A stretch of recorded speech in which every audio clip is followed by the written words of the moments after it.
Ummaan takka akkana jette, ani ilmaan sadii hin qaba. Ilmaan sadeenuu haadha manaa qaban. Guyyaa tokko karra guddaa biraan keessummaa buluudhaaf dhaqe.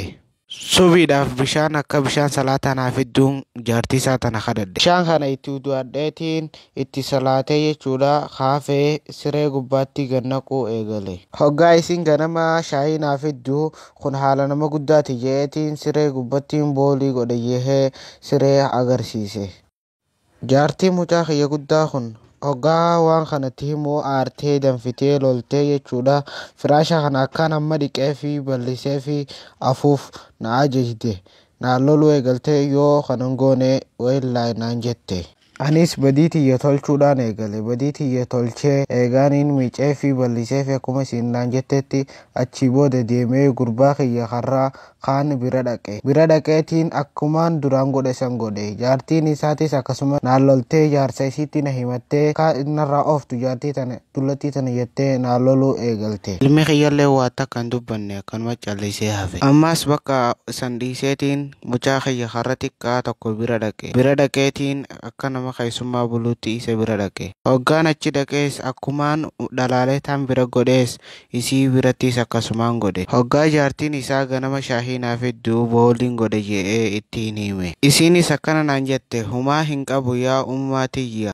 Kun haala nama guddaati. Nutuu gaafa xixiqqishoo isinirra boolii bahatuma guddanne naan jette. Achiin booda firaasha fuutee miicee bareechitee haalaan bareechitee akkasi bal'iste. Anis akkanan jeen yaa mucaa tiyyaan saahibata kan qaba. Saahibatiyya takkaatuutu dahaba harka naa bitinaan jee harka kan kee kana na agarsiisime hin jeen.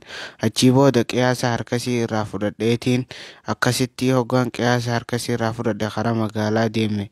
Deemeetiin maallaqaan qabuun dahaba biteef dahaba harkaa fi kan mormaa biteef gale.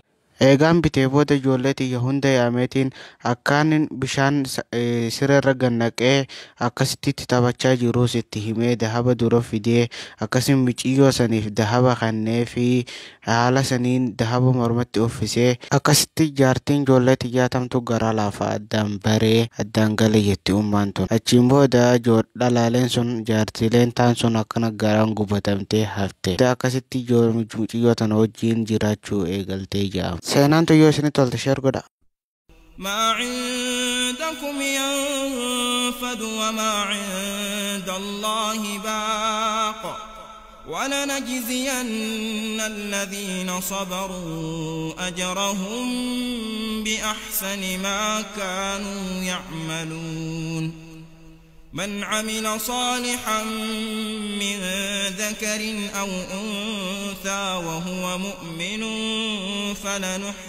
فلنحيينه حياة طيبة ولنجزينهم أجرهم بأحسن ما كانوا يعملون